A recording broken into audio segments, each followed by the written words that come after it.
Let's look at how we can use the derivative to compute the equation of the tangent line of a function. Recall that the derivative of the function f of x at the point x equals a is given by f prime of a equals the limit as delta x goes to 0 of f of a plus delta x minus f of a all over delta x. And we can interpret the derivative f prime of a as the rate of change of f of x at x equals a, the slope of the line tangent to f of x at x equals a, and the slope of the curve at x equals a. So let's find the equation of the line tangent to the curve y equals x squared at x equals 1. Let's break down this seemingly difficult problem. So to find an equation of a line, we need to know a point on the line and the slope of the line. To get a point on the line, we will use that we are looking at x equals 1.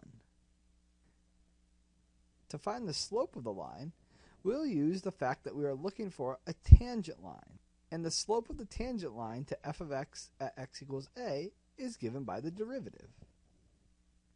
So once we use these ideas to find a point on the line and the slope of the line, we can simply put together the equation of a line as we would in an algebra class. We calculated in a previous video that for f of x equals x squared, that f prime of 1 equals 2. So we have that the slope equals 2 for the line tangent to y equals x squared at x equals 1.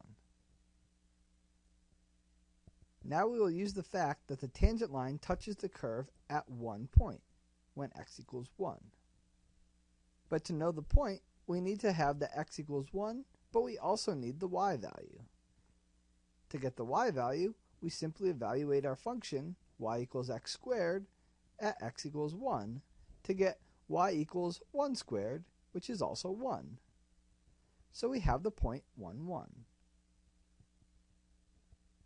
Since we now know a point and the slope of the line, we can put together an equation of the line using point-slope form.